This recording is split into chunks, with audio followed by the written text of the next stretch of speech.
신경으로 신앙업에 가시겠습니다.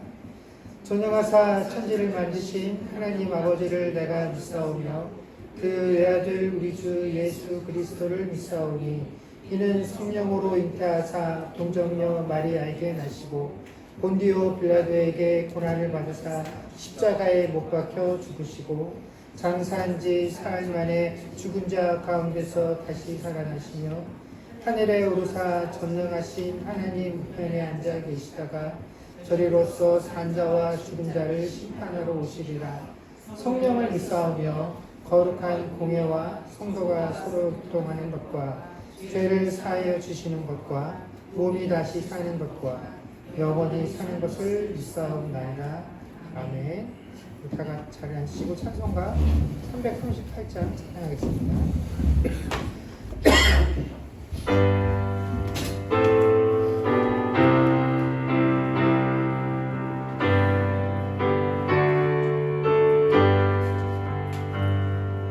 내 주를 가까이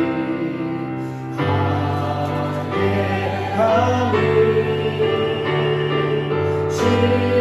십자가 지 같은 고생이나 내 인생 소원은 늘 찬송하면서 주께로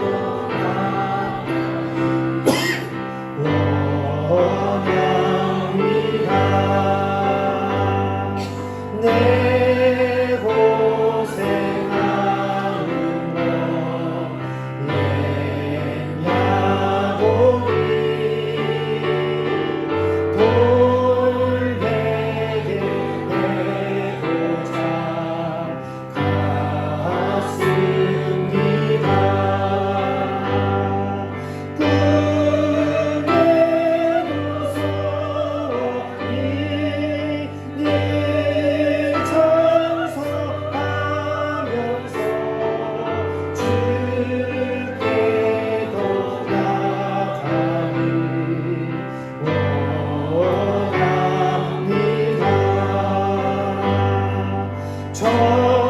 천성에 가는 길 험하여도 생명길 되나니 은혜로다. 천사들 부르니 늘 찬송하면서 주께로 나가기 원합니다. 야곱이 잠에서 일어나는 돌다리 쌓은 것 본받아서 숨질 때 되도록 늘 찬송하면서 주께로 나가기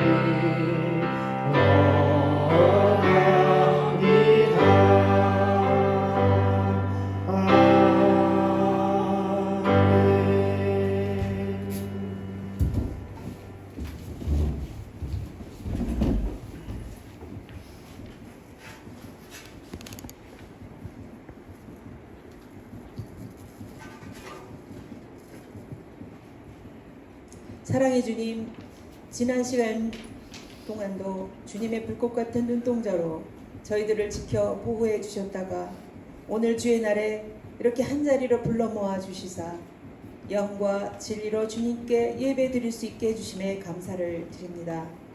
저희들은 다 양 같아서 각기 제 갈 길로 가느라 바쁘고 분주하고 때로는 길을 잃을 때도 있었습니다.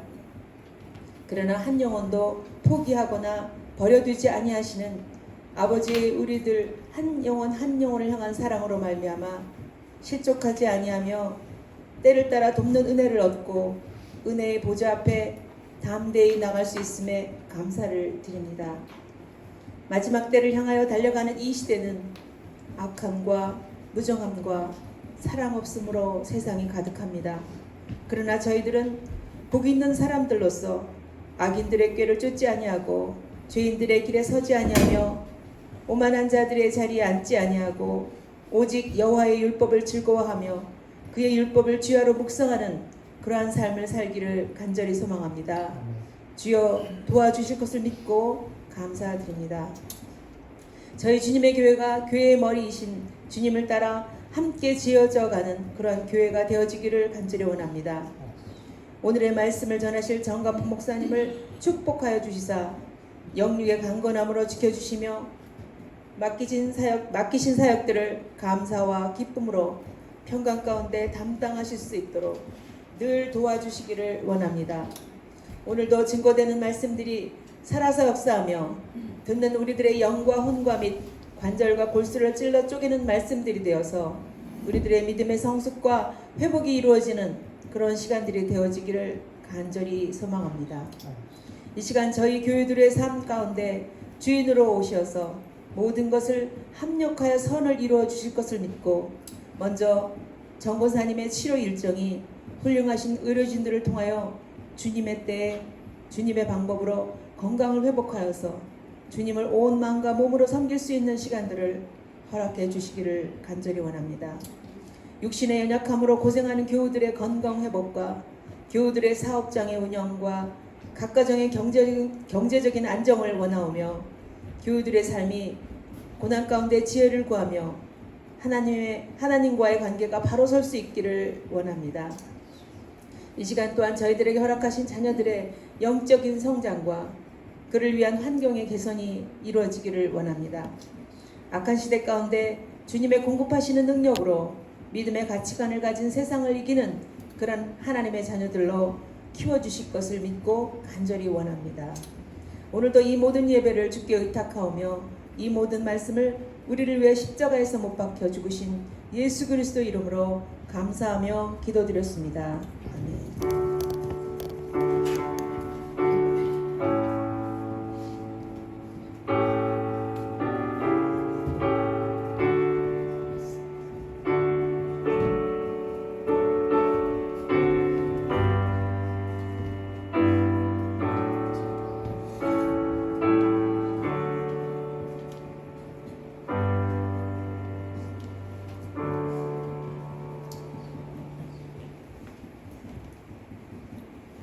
봉헌하겠습니다.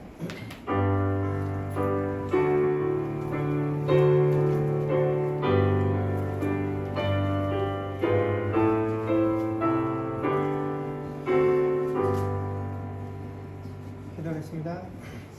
좋으신 하나님 은혜를 감사합니다. 지난 한 주간 동안에도 하나님께서 각 가정 가운데 허락하신 귀한 일터와 사업장에서 일하게 하시고 내가 거둔 모든 것들이 하나님께서 허락하신 귀한 은혜인 것을 고백하며 예물을 드리게 하시니 주여 감사를 드립니다. 하나님 10회 1조로 또 각종 감사의 제목으로 주정 헌금으로 드려진 선물 가운데 우리의 중심들이 온전히 드려지게 하여 주시옵소서.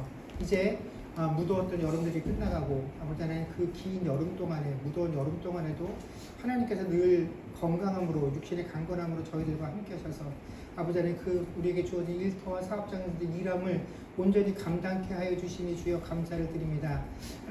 하나님께서 많은 것으로 저희들에게 은혜를 베푸시고 또 저희들의 나아갈 길을 알려주시고 인도하여 주시나 항상 저희들이 눈앞에 달린 문제들을 해결하느라 하나님의 기쁘신 뜻들과 하나님의 인도하심들을 온전히 누리지 못하고 눈앞의 문제들의 해결에 급급하여서 아버지 하나님 우리들의 심령이 항상 이 물질의 많고 적음들에 빠져서 아버지 하나님 범죄케 되는 일들이 있었음을 고백합니다. 하나님 결코 우리의 삶과 형편들이 이 물질의 넉넉함에 있는 것이 아니라 하나님께서 인도하시고 베풀어 주시는 그 국민의 손길에 달린 것들로 하여금 우리로 늘 고백하게 하시고 깨닫게 하셔서 하나님 적으나 많으나 하나님 손에 베풀어 주시는 은혜로 인하여 늘 감사하고 감격할 수 있는 주의 백성들 되게 하여 주시옵소서.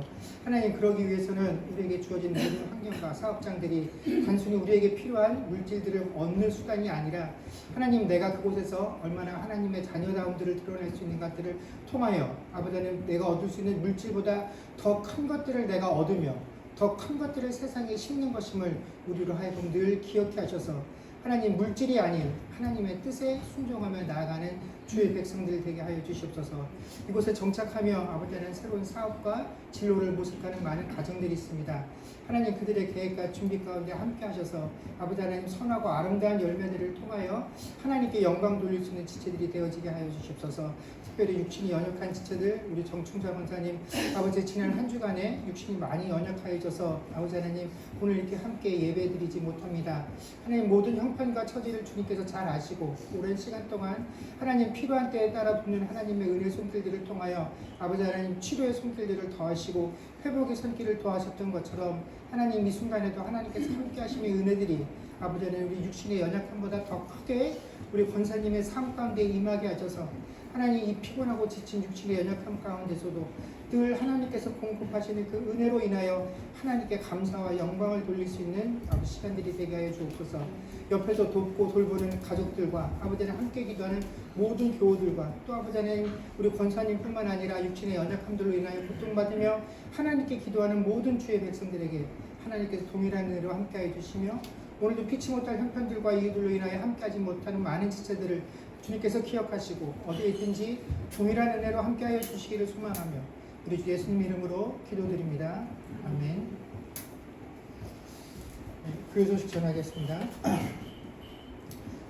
김원기 유행기 집사님께서 13일부터 오타와 방문차 출차하십니다. 일정들 잘 마치시고 돌아올 수 있도록 기도해 주시고요. 전혜진 집사님도 11일부터 토론토 방문하십니다. 우리 방학 동안에 신민규 학생이 한국 방문 마치고 귀국을 했습니다. 그 다음에 9월 22일 날 저희가 야외 예배를 다시 한번 또 드립니다. 저희가 6월달에 했던 게 아쉬움이 많이 남았죠. 그래서 9월달에 야외 예배를 드립니다. 장소는 같은 곳이고요. 시간은 1시간 뒤인 오전 12시로 시간을 정했습니다. 그래서 날씨에 따라서 장소와 시간이 조금 변경될 수도 있으니까 유념들 하시고 장소는 메이플베이, 그 다음에 오전 12시에 야외 예배로 드리는 것으로 하도록 하겠습니다. 하나님 말씀 보겠습니다. 하나님 말씀은 마태복음 6장 10절 말씀입니다.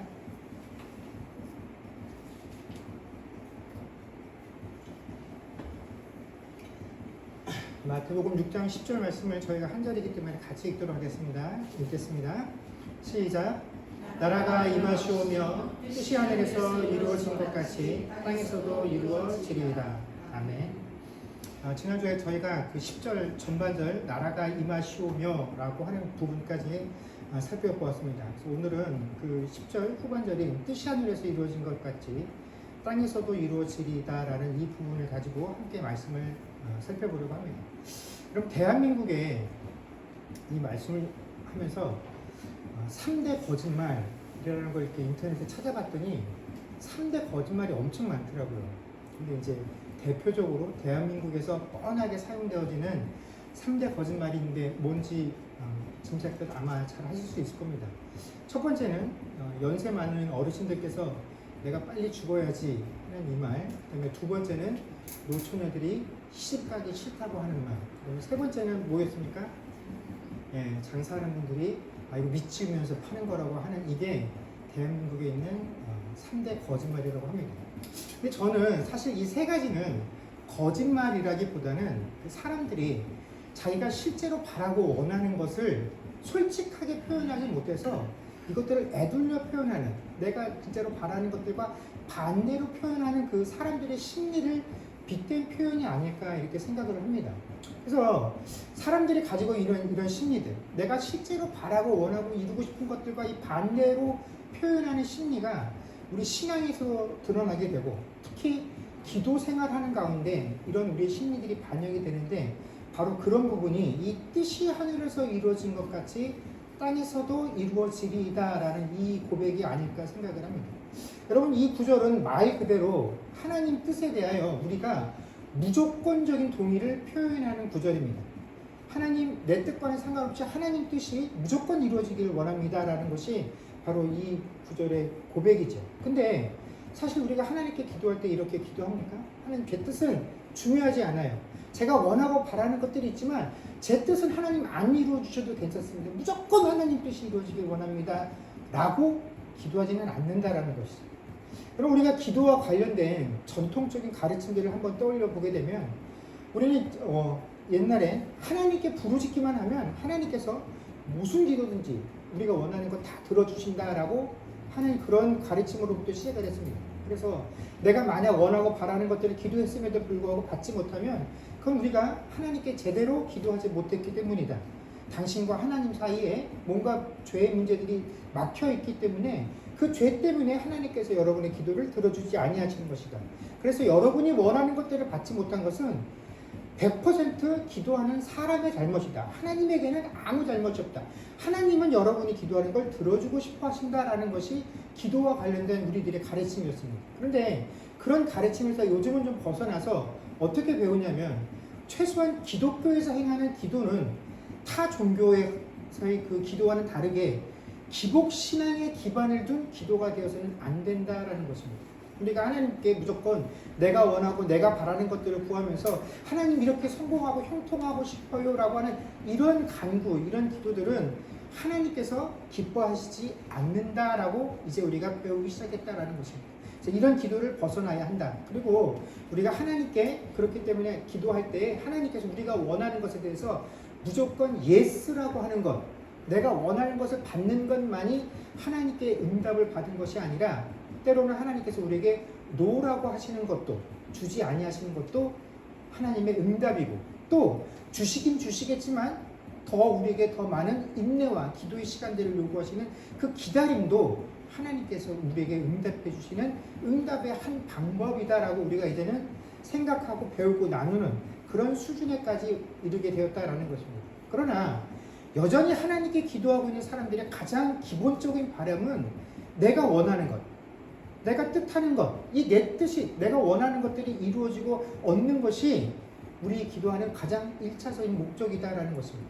그런데 우리가 그렇게 하나님께 내가 원하고 바라는 것들을 놓고 하나님께 기도하고 있는데 이상하게 성경에서 예수님께서 우리에게 가르쳐 주시고 있는 기도의 원리는 이미 하나님의 뜻이 정해져 있다라는 것입니다. 그래서 그 하나님의 뜻이 하늘에서뿐만 아니라 이 땅에서 내 삶이 이루어지고 있는 이 공간 안에서도 그대로 이루어지기를 원한다라고 기도해야 된다라는 것이죠.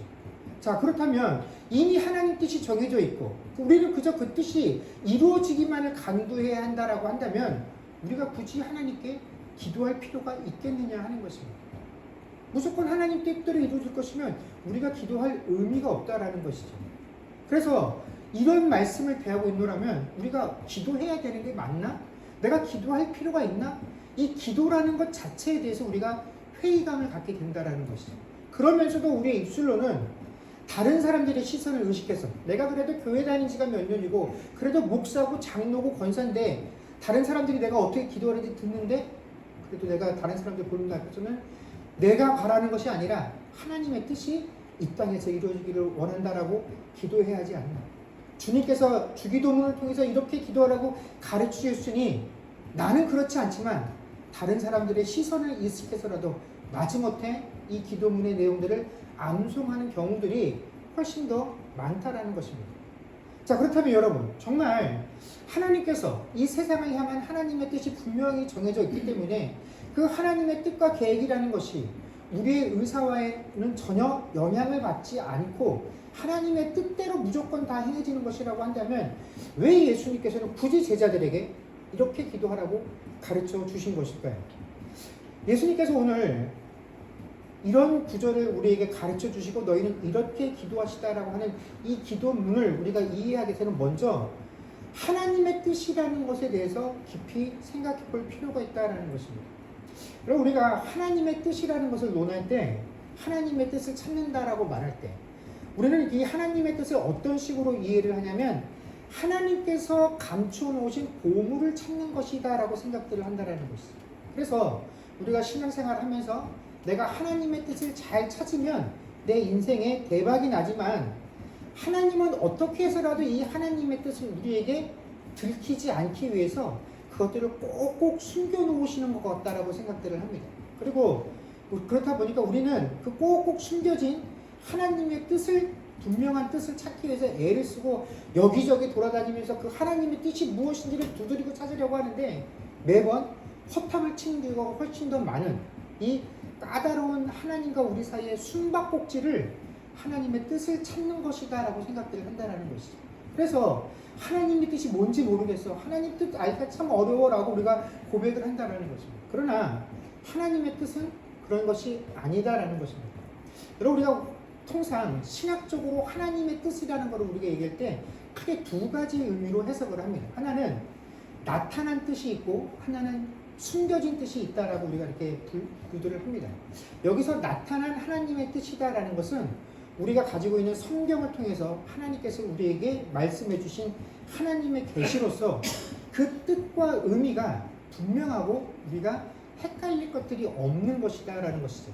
거기에 반해서 하나님의 뜻인데 숨겨진 뜻이다라고 부르는 것들은 뭐냐면 우리가 일상을 살아가면서 우리의 상식으로는, 우리의 심정으로는 쉽게 이해할 수 없는 일들, 그것들을 우리가 흔히 하나님의 숨겨진 뜻이다라고 읽었습니다. 어떤 거냐면 우리가 살면서 경험하게 되는 이 고통스러운 상황들 있죠.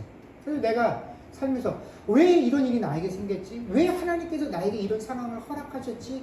하는 그런 의문들을 갖게 하는 문제들이 바로 우리가 하나님의 숨겨진 뜻이다라고 생각하는 것들입니다. 그래서 사람마다 이 개인적인 상황들에 따라서 숨겨진 뜻이다라고 여기는 것들이 각자 다 다른 것이 있는가 하면 우리가 몇 해 전에 전 세계가 함께 고통받고 힘들었던 이 팬데믹과 같은 상황들이 바로 우리가 숨겨진 뜻이다라고 여기는 것들입니다. 그래서 우리는 이 하나님의 숨겨진 뜻을 대할 때 어떻게, 이게 왜 이런 일들이 우리에게 허락되어졌고 선하신 하나님께서 왜 나에게 이런 어려움과 고통을 허락하시지 하는 질문들을 하나님께 던지게 되고, 이런 질문들은 고대로부터 계속 전해져 와서 수많은 신학자들이 우리가 당하고 있는 이 고통과 어려움의 문제를 놓고 이것 때문에 그렇습니다 라고 여러 가지 신학적인 답변들을 내놓고 있지만, 사실 그 어떤 답을 들어도 우리가 심정적으로 아 그래 이래서 이렇구나, 아 이 답을 들어서 내 어려움이, 내 마음의 문제가 무거운 것이 해소가 되었어 라고 느껴지는 답은 없다라는 것입니다. 그래서 이 숨겨진 뜻은요, 내가 당하고 있는 이 고난과 고통의 문제가 해결되기 전까지는 절대로 속 시원하게 해결되지 않는 그런 특징이 있다라는 것입니다.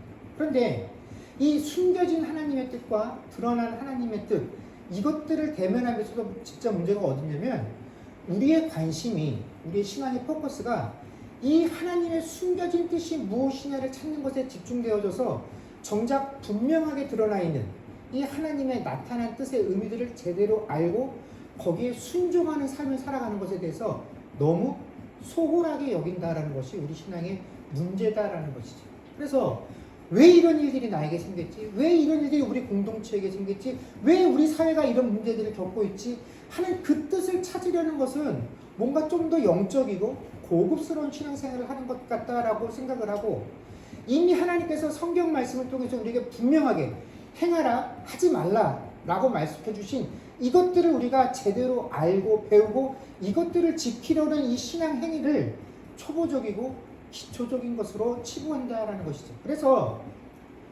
그런데 우리가 이렇게 살고 있고 더 숨겨진 뜻을 밝히 알기 위해서 애쓰는 것과는 반대로 이 숨겨진 뜻과 관련해서 성경이 우리에게 가르치고 있는 바는 뭐냐면, 하나님께서 우리에게 그 뜻을 숨기시고 알려주시지 않는 경우라면 그것은 우리가 알 필요가 없기 때문이고, 하나님께서 알 필요가 없다라고 말씀하신 건 우리가 아무리 물어도 하나님께서 절대로 대답해주지 아니하실 것이다라는 것이 성경의 가르침입니다. 우리 사도행전 1장 6절에서 7절 말씀을 보도록 하겠습니다. 사도행전 1장 6절 7절 말씀입니다. 다 같이 한번 읽겠습니다. 읽겠습니다. 시작. 그들이 모였을 때에 예수께 여쭈어 이르되 주께서 이스라엘 나라를 회복하심이 이때이니까 하니 이르시되 때와 시기는 아버지께서 자기의 권한에 두셨으니 너희가 알 바 아니요. 아멘. 이 내용은 부활하신 예수님께서 승천하시기 전에 40일간 그 제자들과 함께 머무시면서 그들에게 복음을 가르치시고 승천하시기 직전의 상황입니다. 예수님께서 승천하시기 직전에 마지막으로 궁금한 것이 있으면 물어보라고 그 제자들에게 이야기를 하셨더니 제자들이 예수님께 한 질문이 이거죠. 이제 예수님께서 승천하시면 비로소 이스라엘 나라가 회복되어지는 겁니까? 로마에게 뺏겼던 우리의 국권들이 회복되어지고 예수님께서 왕이 되시는 것입니까? 라고 질문을 한 것이죠. 근데 이 질문은 지금까지 예수님을 따르면서 예수님의 십자가의 죽으심과 부활의 사건들을 바로 눈앞에서 보고 예수께서 전하시는 천국, 하나님 나라에 대한 이야기를 쭉 들었던 그 제자들로서는 당연히 가질 수 있는 의문입니다. 그렇죠? 그래서 매우 신앙적인 질문입니다. 하나님의 백성이라고 한다면 누구라도 알고 싶어 할 만한 그런 내용입니다. 그런데 그런 진실된 마음들을 가지고 예수님께 질문을 던졌는데 예수님은 그 질문을 들으시고 그 질문의 의도를 원천적으로 차단하시죠. 그 시기와 때는 아버지께서 자기의 권한을 주셨으니 너희가 알 바 아니다 라고 대답을 하셨다라는 것입니다. 만약에 하나님께서 알려주실 것이면 진작에 알려주셨을 텐데 너희에게 알려주지 아니하셨다면 이것은 너희에게 처음부터 알려주실 내용이 아니었기 때문에 말씀하신 것이고 너희가 알려고 노력하는 것 자체도 하나님의 뜻이 아니다라고 예수님께서 대답을 해주신 것입니다. 이처럼 우리가 하나님의 뜻과 관련해서 우리에게 필요한 것은 하나님께서 이미 우리에게 다 알려주셨습니다. 이렇게 하라고, 이렇게 행하지 말라고. 이 하나님의 나타난 뜻은 이 하나님의 말씀을 통해서 우리에게 다 주어졌죠. 문제는 이 우리에게 주어진 이 말씀을 우리가 100% 나에게 주어진 말씀이고 하나님의 명령으로 여겨서 여기에 순종해야 되는데 우리가 거기에 애를 쓰지 않아요. 그래서 정작 내가 알고 싶어하는 것, 그 숨겨진 뜻을 알고 이 문제를 해결하는데 우리 신앙의 모든 에너지를 쏟고 있다는 것입니다. 그래서 우리가 하나님의 뜻을 대할 때 우리는 두 가지를 생각을 해야 됩니다. 주께서 우리에게 뜻이 하늘에서 이루어진 것 같이 땅에서도 이루어지리다 라고 하는 이 구절을 제자들에게 말씀해 주셨을 때 이 구절은 우리에게 형식적으로 주님께서 요구하시는 것과 내용적으로 요구하시는 것이 있다는 것입니다. 먼저 이 구절이 내용적인 측면으로 그 제자들에게 무엇을 요구하고 있냐면 이 뜻이 하늘에서 이루어진 것 같이 땅에서도 이루어지리다 라고 하는 이것은 우리가 하나님의 뜻을 구하면서 살아갈 때 사람의 일을 생각하지 말고 하나님의 일을 생각하라는 의미가 바로 하나님의 뜻이 의미있다라는 것입니다. 마태복음 16장 21절에서 23절에 보면 예수님께서 제자들에게 처음으로 이제 당신이 이 땅에서 고난을 받으시고 십자가에서 못 박히셨다가 3일 만에 부활할 것이다 라는 것을 제자들에게 일러주셨을 때 베드로가 그 이야기를 듣고 뭐라고 대답을 합니까? 예수님에게 절대로 그런 일이 벌어지지 않을 겁니다. 제가 예수님에게 그런 일이 일어나도록 내버려 두지 않을 겁니다. 예수님 걱정하지 마십시오라고 베드로가 자신 있게 대답을 했죠. 이때 예수님께서 베드로에게 뭐라고 하십니까? 사단아 뒤로 물러가라 라고 하시며 이 베드로를 사단이라고 부르신 이유를 베드로에게 뭐라고 설명하시냐면 네가 하나님의 일을 생각하지 않고 어떻게 해요? 사람의 일을 생각하고 있다라고 대답을 해 주셨습니다. 여러분 하나님께서 예수님을 이 땅에 보내신 이유는 우리를 죄에서 구원하시기 위함입니다. 그런데 우리를 죄에서 구원하시는 하나님의 방법은 뭐냐면 예수님께서 우리 모든 인류의 죄를 대신해서 어떻게 하셔야 됩니까? 십자가에서 죽으시고 3일 만에 부활하시는 그 방법들을 통해서만 우리의 죄의 문제를 해결하게 하신 것, 이것이 하나님의 뜻이고 방법이다라는 것입니다.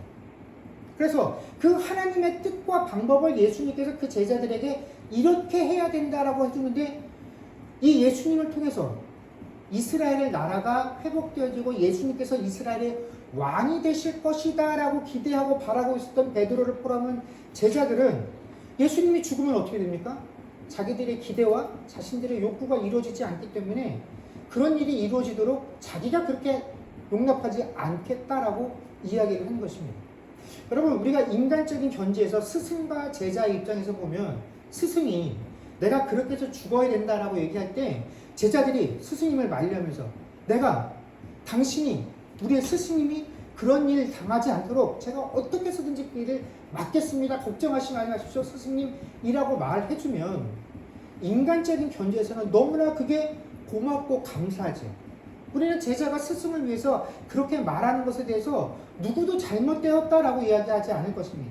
오히려 칭찬받을 만한 일이다라고 생각을 할 것이죠. 그런데 이게 인간적인 관점에서 보면 충분히 납득이 되어지고 이해가 되는 상황이지만 하나님의 뜻이라는 관점에서 보면 결코 용납할 수 없는 일입니다. 왜냐하면 하나님께서 그렇게 해서 우리의 죄의 문제 해결하기로 우리를 구원하시기로 했는데 그렇게 안 되면 이 문제가 해결되지 않는데 오로지 인간적인 견지에서 예수님의 죽음을 자기가 막겠다라고 하는 것이기 때문에 그렇다라는 것입니다.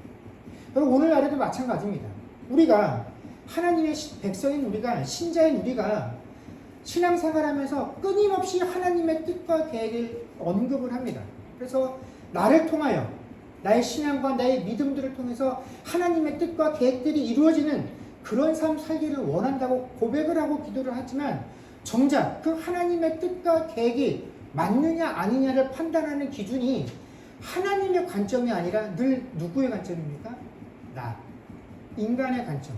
내가 가지고 있는 그동안의 경험과 그 지식들을 토대로 해서 하나님의 뜻과 계획과 방법들을 판별하려 한다라는 것입니다. 그래서 하나님께서 영광을 받으시는 것, 하나님의 뜻과 계획이라는 것도 늘 세속적인 관점과 기준 속에서 이런 게 하나님께 영광이 될 것이야, 내가 이렇게 하면 하나님의 뜻을 이루는 것이야 라고 판단을 해서 내가 가지고 있는 그런 세상적인 관점에서 하나님의 영광과 내가 원하는 그 기준에 미치지 못하는 상황이 되면 어떻게 합니까?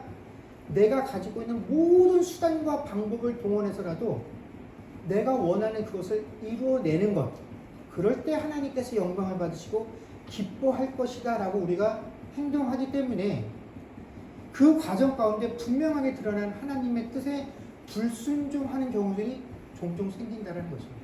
여러분, 창세기 27장에 보면 이삭이 자신에게 주어진 그 자녀들, 쌍둥이 형제들 가운데 이제 자신이 늙어 죽을 때가 되었다라고 여기서 후계자를 세우려는 이야기가 소개가 됩니다.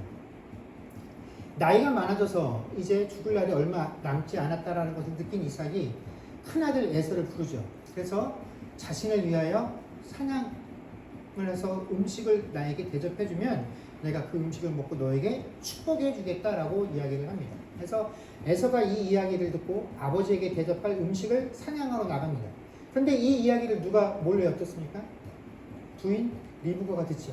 그리고 나와서 야곱에게 이 모든 상황들을 설명하고 자기가 대신 음식을 만들어줘서 야곱 편에 들여보내서 형 에서를 위하여 아버지가 준비했던 그 복들을 이 동생 야곱이 대신 취하여 돌아오는 일이 생기게 됩니다. 근데 여러분, 리브가와 야곱이 이 아버지와 남편 속이고 또 큰아들과 자기의 형을 속여서 이런 행동을 하게 된 것은 이것이 하나님의 뜻이다라고 여기기 때문에, 남편인 이삭이 오히려 하나님 뜻에서 어긋나고 있기 때문에 우리가 하나님의 뜻을 이루기 위해서 이런 거짓도 속임도 필요하다라고 여기서 이렇게 했다라는 것입니다. 나쁜 의도를 가지고 하는 것이 아니다라는 것이죠. 자, 그러면 이 에서와 야곱을 향한 하나님의 뜻이 무엇이냐? 창세기 25장 22절에서 23절에 보면 그들이 어머니의 복중에 있을 때부터 상황을 이렇게 설명해 얘기합니다. 그 아들들이 그의 태 속에서 서로 싸우는지라 그가 이르되 이럴 경우에는 내가 어찌할꼬 하고 가서 여호와께 묻자온대 여호와께서 그에게 이르시되 두 국민이 내 태중에 있구나. 두 민족이 내 복중에서 나누이리라. 이 족속이 저 족속보다 강하겠고 큰 자가 어린 자를 섬기리라 하셨더라. 아멘. 이 어머니 리브가의 그 뱃속에 있을 때부터 이 두 형제가 다툼을 하죠. 근데 그리고 나서 태어나는 이 아이들이 겪게 될 운명에 대한 하나님의 신탁이 뭐냐면 이 족속이 저 족속보다 강하겠고 큰 자가 어린 자를 섬기리라 하는 것이 하나님께서 이 두 형제를 향하여 주신 신탁의 내용입니다. 그런데 지금 리브가가 이 신탁의 내용을 어떤 식으로 받아들였냐면 큰 자가 누굽니까? 당연히 형인 에서고 어린 자는 동생인 야곱이었던 것이죠. 근데 큰 자가 어린 자를 섬길 것이다 라고 얘기를 했으니 당연히 이 어린 자가 큰 자가 누려야 할 그 복들을 취하는 것, 이것이 하나님께서 이 두 형제에게 주신 신탁이다, 하나님의 계시다 라고 이해를 한 것입니다. 그런데 남편인 이삭이 이 하나님의 뜻에서 어긋나서 형인 에서에게 복을 주려고 하니, 그러면 동생이 형을 섬겨야 되는 그 상황이 발생하니까 이건 하나님의 뜻에 어긋나는 거야. 그래서 이 하나님의 뜻이 어그러지도록 내버려둘 수 없어서 리브가가 이 일에 간섭을 하게 된 것입니다. 그래서 남편을 속이고 큰아들에게 돌아가야 할 그 복들을 작은 아들에게 돌아가도록 한 것이죠. 리브가가 하나님께로부터 받은 이 말씀에 의해서 큰 자를 당연히 장자인 에서, 어린 자를 그 동생으로 받아들이고, 저희들도 대부분 그렇게 생각을 합니다. 사람들은 큰 자와 작은 자를 현재의 위치, 그가 가지고 있는 배경, 그것들을 토대로 해서 큰 자와 어린 자를 나누죠. 높은 자, 많이 가진 자가 큰 자고 낮은 자, 적게 가진 자가 어린 자입니다. 이 세상적인 관점과 기준을 따라 나누기 때문에 당연히 이 리브가가 이렇게 행동하고 반응하는 것입니다. 그런데 하나님께서는요, 이 두 수를 꼭 꼬집어서 누가 어떻게 될 것이다, 형이 동생이라고 말씀하신 것이 아니라 이 두 형제가 복중에서 나눌 것인데 이 족속이 저 족속보다 강할 것이고 큰 자가 어린 자를 섬길 것이다 라고 말씀하신 것입니다. 그래서 하나님께서 나누신 큰 자와 작은 자의 기준은 뭐냐면 섬김을 따라서 나눠진 것이죠. 누가 큰 자입니까? 섬기는 자가 큰 자인 겁니다. 섬김을 받는 자가 어떤 자입니까? 어린 자인 것입니다. 타고난 형제의 상하, 또 가진 바 재능, 능력, 배경이 그것으로 나눠지는 것이 아니라 섬기는 사람이 큰 자이고 섬김을 받는 사람이 어린 자라는 것이 하나님이 가지고 있는 기준이고 하나님이 세상을 통치하는 방법이다라는 것입니다. 그래서 내가 세울 나라는 이런 식으로 될 것이야. 형인 에서가 있고 동생인 야곱이 있으나 이 관계가 바뀌어지는 것이 아니라요, 누가 섬기는 사람이냐에 따라서 하나님 앞에서 큰 자로 여김을 받게 될 것이다 라는 것이었다라는 것입니다. 그런데 리브가는, 야곱은 그런 식으로 이 하나님의 말씀을 이해하지 못한 것이죠. 그래서 하나님의 뜻이 분명하게 드러나 있음에도 불구하고 그 하나님의 뜻을 하나님의 일로서 받아들인 것이 아니라 자신들의 일로, 자신들의 관점과 기준을 가지고 하나님의 말씀과 뜻을 해석하려다 보니까 오히려 하나님의 뜻에서 벗어나는 일들을 행하게 되더라라는 것입니다. 그럼 그렇기 때문에 신자인 우리도 이 베드로나 리브가처럼 하나님의 일을 사람의 일로 해석하는 그런 어리석은 일들을 행해서는 안 된다라는 것입니다. 하나님께서 우리에게 주신 이 말씀을 대할 때 우리가 이거 사람이 어떻게 해요? 라고 하면 안 된다라는 것이죠. 이걸 사람의 기준으로 하나님의 말씀을 끌어내려서 내가 할 수 있는 것, 할 수 없는 것을 판단하면 안 된다라는 것입니다. 하나님께서 나에게 요구하신 것이 가장 중요한 것입니다. 하나님은 이것으로 우리를 판단하시는 것이지 내가 가지고 있는 그 기준을 통해서 해석한 그것으로 우리에게 판단하고 요구하시는 것이 아니다라는 것이죠. 두 번째로 뜻이 하늘에서 이루어진 것 같이 땅에서도 이루어지리라고 하는 이 구절은 형식적인 측면에서 우리에게 이것을 요구하는 것입니다. 우리가 하나님의 뜻을 선별적으로 선택하거나 적용해서는 안 된다라는 것을 말씀해 주시는 것입니다. 그리고 우리가 잘 알고 있는 요나 선지자의 이야기가 있습니다.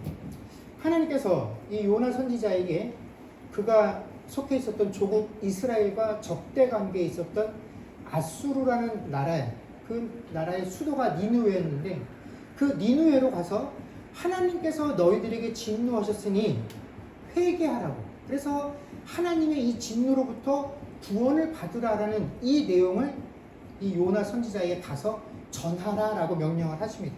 그런데 요나가 자기의 조국 이스라엘과 적대 관계이고 호시탐탐 우리 조국을 노리고 있는 이 아수르에게 가서 하나님의 은혜를 전하는 이 말씀, 이것을 전하기가 너무 싫었던 거예요. 하나님이 이들을 진노하고 심판하셔야 내 조국이 살아날 수 있는데, 하나님께서 나에게 이런 말씀을 주셨다라는 것은 분명히 하나님께서 이 사람들이 기도하기만 하면 용서하실 것을 이미 정하셨다라는 것을 요나도 알고 있었다라는 것입니다. 그래서 요나가 내린 방법이 뭡니까? 그곳에 안 가서 그 말씀을 전하지 않으면 그들이 회개하지 못해서 결국 하나님께 진노받을 것이다 라고 여겨서 니누의 반대편인 다시스로 도망을 가기로 합니다. 그래서 그 다시스로 향하는 배를 탔는데 그 배가 풍랑을 만나고 그 배에서 있던 많은 사람들이 도대체 어떤 신이 노해서 이런 일이 우리에게 벌어졌느냐 하고 물어 봤더니 누구 때문에요? 하나님의 선지자인 이 요나가 하나님의 뜻에서 반대 방향으로 가고 있기 때문에 하나님께서 진노하신 것이다 라고 요나가 자기 입으로 얘기를 해요. 그래서 어떻게 합니까? 그럼 우리가 어떻게 할꼬? 요나가 대답하기를 나를 이 바다에 던져버려라. 그러면 하나님이 너희는 살려주실 것이다 라고 얘기를 해서 이 요나를 그 풍랑이 있는 바다로 던져버립니다. 그때 물고기가 이 요나를 삼키고 이 물고기 뱃속에서 요나가 3일간 있다가 3일 만에 다시 육지로 나와서 그 안에서의 그 하나님의 은혜를 깨닫고 어떻게 합니까? 니느웨 성으로 향하게 되죠. 그래서 니느웨 성에 도착해서 이 요나가 하나님이 명령하신 대로 이 니느웨 백성들에게 하나님의 진노가 임했으니 회개하라는 내용을 외칩니다. 그런데 여러분 그 당시의 기록을 보면 한 사람이 이 니느웨 성을 한 바퀴를 쭉 돌려고 하면 통상 3일 정도의 시간이 걸릴 만큼 이 니느웨 성이 큰 성이었습니다. 그런데 이 니느웨 성을 돌면서 이 이야기를 전하는 게 얼마나 싫었냐면 요나가 이 성을 돌면서 이야기를 한 것이 아니라 이 성의 끝에서 끝까지 그냥 쭉 가로질러 가면서 소리를 지른 겁니다. 회개하시오. 하나님의 진노가 임할 것입니다. 회개하지 않으면 하나님이 여기를 심판하실 것입니다. 그래서 이 일을 얼마 만에 끝내냐면 한나절 만에 끝나고 그 니느웨 성 뒷동산에 올라가서 자 이제 이 내 이야기를 들은 사람이 얼마 없으니 제대로 회개하지 못하면 하나님의 심판이 임하겠거니 하며 그 성이 임할 심판을 기대하면서 언제 이 성이 심판을 받나 목을 빼놓고 기다리고 있었는데 어떡합니까? 이렇게 요나가 듣지 말라고 대충 전하면서 이 소식을 전했는데 이 이야기가 누구의 귀에 들어갔냐면 니느웨 왕의 귀에 들어갑니다. 그래서 왕이 이 이야기를 듣고 깜짝 놀라죠. 그래서 온 국민에게 선포합니다. 지금부터 모든 사람들은 나와서 어떻게 해요? 머리에 재를 뿌리고 좋은 옷 다 벗어버리고 하나님께 잘못했다고 회개 기도해라. 그래서 왕의 명령 때문에 이 니느웨 성 모든 사람들이 하나님 앞에 회개하고 하나님께서 이 회개를 기뻐 받으시고 어떻게 합니까? 그들의 준비했던 그 심판을 취소하시죠. 그래서 나중에 요나가 이것 때문에 하나님께 화를 냅니다. 네, 이럴 줄 알았습니다, 하나님.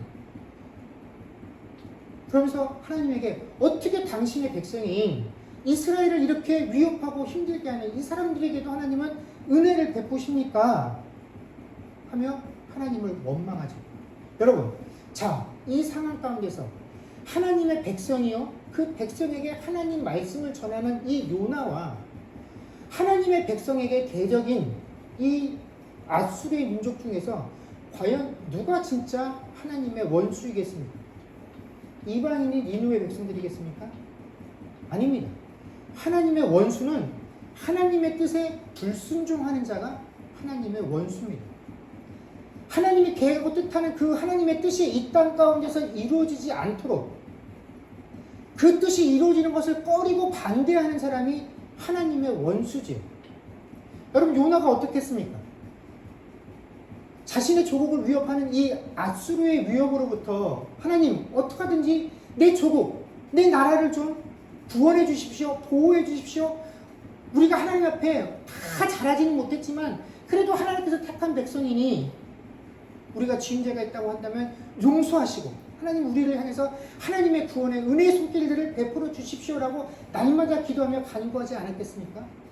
그러나 정작 하나님께서 은혜의 방편을 가지고 구원을 베풀겠다고 하는 그 아수르를 향해서는 요나가 가지고 있는 기준은 뭡니까? 이들은 우리의 적이고 우리 민족의 대적이기 때문에 하나님 아수르에게 필요한 건 하나님의 은혜가 아닙니다. 그들에게 필요한 건 하나님의 심판입니다. 하나님의 진노입니다. 그들에게 하나님의 심판과 하나님의 진노를 쏟아 부어 주십시오 라고 기도하며 간구하지 않았겠습니까? 그 행동이, 그 마음이 겉으로 드러난 것이 니느웨로 가라 하니까 넌 못하겠습니다 하고 다시스로 향한 요나의 행동이다라는 것입니다. 근데 여러분, 이 요나뿐만이 아닙니다. 우리도 그렇습니다. 우리는 나에 관해서는 끝없이 관대합니다. 하나님, 내가 하나님 앞에 이런 죄를 지었어요. 용서해 주세요. 나의 연약함을 아시죠? 하나님 기준에 가시고 저를 보시면 저는 하나님 앞에 설 수 없어요. 전 연약한 존재잖아요. 매 순간마다 죄를 지어도 하나님 나를 용서해 주셔야 합니다. 하나님 내게 은혜를 베풀어 주십시오. 그것이 나를 향한 하나님의 뜻 아닙니까? 나를 용서하시는 것, 나를 품어주시는 것.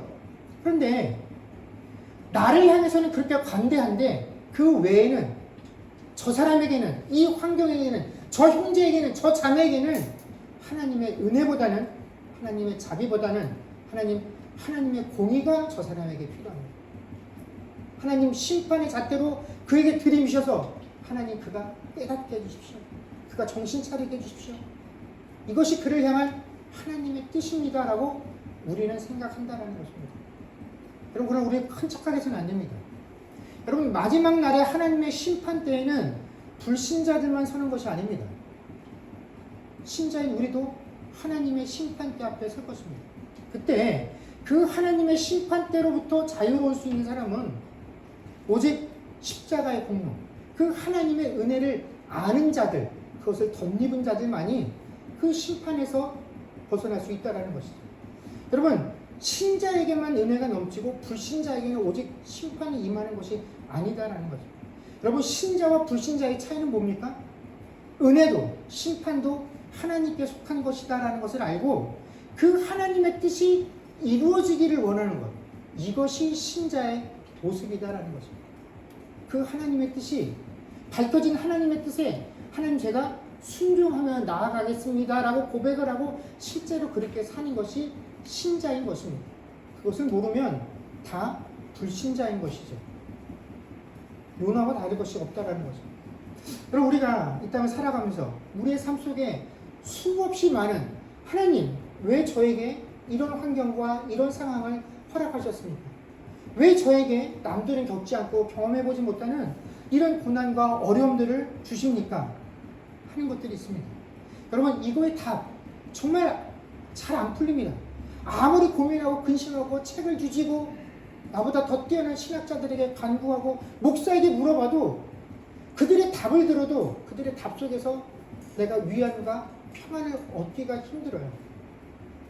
제가 서두에도 언급한 것처럼 이 문제는 내가 스스로 해결되었다라고 여겨지기 전까지는 아무리 기도하고 아무리 뜻을 찾으려고 해도 쉽게 해결되지 않는 문제다라는 것입니다. 그런데 그런 문제가 나에게 지금 산더미 같은데 우리가 살면 살수록 해결되어지는 문제는 너무나 적은데 어떻게 해요? 문제는 점점 더 많아진다는 게 더 큰 문제다라는 것입니다. 너무너무 답답합니다. 하나님 왜? 아직 해결되지 아니한 문제가 응답받지 못한 기도의 제목들이 너무나 많은데 그 위에 또 저에게 이런 것들을 허락하십니까? 라는 상황들이 너무 많다라는 것이에요. 그래서 우리는 지금도 그 문제들을 놓고 하나님께 기도합니다. 하나님 왜 그렇습니까? 어떻게 해야지 이 문제로부터 벗어날 수 있습니까? 해결해 주십시오. 알려주십시오. 라고 기도한다라는 것입니다. 근데 여러분, 그렇게 하지 마십시오. 여러분, 감추어진 하나님의 뜻은요, 우리가 아무리 하나님께 물어본다고 해서 하나님께서 알려주시는 건 아니다라는 것입니다. 이것은요, 누구에게 속한 거라고요? 하나님께 속한 것이다라는 것입니다. 때가 되면 하나님께서 그 문제를 해결하시고 우리에게 그 문제와 그 답으로 인해서 평안을 누리게 해주실 것이다라는 것입니다. 이것이 하나님께서 이 말씀을 통하여 우리에게 주신 은혜의 약속이다라는 것입니다. 성경의 역사가 그렇습니다. 기독교의 역사가 그렇습니다. 여러분, 우리가 순교자들이 죽을 때 무슨 마음을 갖습니까? 이렇게까지 하나님의 복음을 전하기 위해 애쓰고 수고했던 그 결과가 죽음이라고 한다면, 영광이 아니라고 한다면 누가 과연 하나님의 말씀을 위해서 이 말씀을 전하려다 이런 어려움을 겪겠느냐?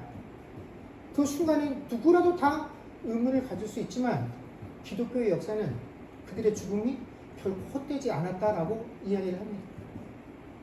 그들이 뿌린 복음의 씨앗들이 얼마나 아름답고 큰 열매를 맺고 있는지 우리 세대가 그것들을 체험하며 살고 있지 않습니까?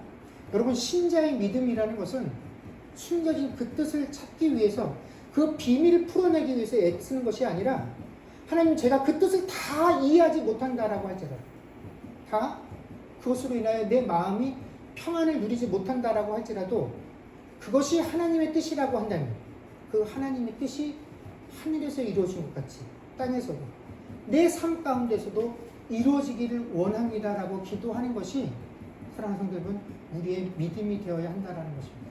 왜냐하면 내가 당하고 있는 그 고난과 고통이 사실 하나님께서 우리에게 행하신 가장 선한 것임을 우리가 믿기 때문에 그렇게 기도할 수 있다는 것입니다. 사랑하는 성도 여러분, 우리에게 주어진 시간과 환경 속에서 이 감춰져 있는 하나님의 뜻을 찾는 것으로 우리의 시간들과 우리의 힘을 소모하기보다는 이미 우리에게 밝혀주신 하나님의 뜻, 이건 하나님께 속한 것이야, 너희가 알 필요가 없어 하는 이 드러난 하나님의 뜻에 순종하여서 뜻이 하늘에서 이루어진 것 같이 땅에서도 이루어지기를 원하나이다 하는 이 기도를 드리며 살아갈 수 있는 저와 여러분들이 되어질 수 있기를 주의 이름으로 간절히 축원합니다. 기도하겠습니다. 그렇습니다. 주님, 우리가 하나님의 은혜로 구원을 받아서 하나님의 백성으로 이 땅을 살아가면서 여전히 하나님의 그 뜻을 다 이해하지 못하고 다 받아들이지 못해서 내가 겪는 이 어려움의 문제에 비례해서 우리는 늘 하나님께, 하나님 왜 저에게 이런 어려움들을, 이런 고난들을, 이런 시련들을 주십니까? 저 이해할 수가 없어요 하고 그 뜻을 찾기 위해서 무던히도 애를 쓰고 노력을 합니다. 하나님께 이런 기도를 드리는 것이 정당하다고 생각을 합니다. 하나님께 이런 기도 드릴 수 있습니다. 그런데 이런 상황과 이런 간구와 이런 기도에 대해 이미 하나님께서는 우리에게 답을 주셨습니다. 그것들은 하나님께 속한 것이니 너희의 알 바가 아니다라는 것입니다. 그러나 하나님은 그 상태로 우리를 내버려 두지 아니하십니다. 제자들은 그 대답을 듣지 못했음에도 불구하고 하나님께서 맡기신 그 일들을 결코 소홀히 하지 않았습니다. 하나님께서 행하는 그 말씀에, 그 뜻에, 드러난 뜻에 온전히 순종할 때 바로 거기에서부터 그들은 하나님의 놀라운 일들을 할 수 있었고, 하나님께서 허락하신 위로와 평안과 형통함들을 통하여 이 땅에 하나님의 은혜와 복음이 한만해지는 그런 놀라운 결과를 얻었던 것처럼, 하나님, 숨겨진 하나님의 뜻이 아닌 드러나 있는 그 분명한 하나님 뜻에 우리가 더욱더 매진하고 그 뜻에 순종하기를 구하는 자들 되게 하여 주시옵소서. 그래서 정말 우리의 기도 가운데, 하나님, 내가 당하고 있는 이 상황과 어려움들이 다 이해되어지지 아니하나 그럼에도 불구하고 이것이 나에게 행해진, 베풀어진 가장 하나님의 선한 뜻인 것을 믿기에 하나님의 뜻이 내 삶에 이루어지기를 원합니다라고 이 기도와 고백으로 살아갈 수 있는 우리 모두가 되게 하여 주옵소서. 감사드리며 우리 주 예수님의 이름으로 기도드립니다. 아멘. 우리 주님 다시 오실 때까지 찬양하겠습니다.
기도하겠습니다.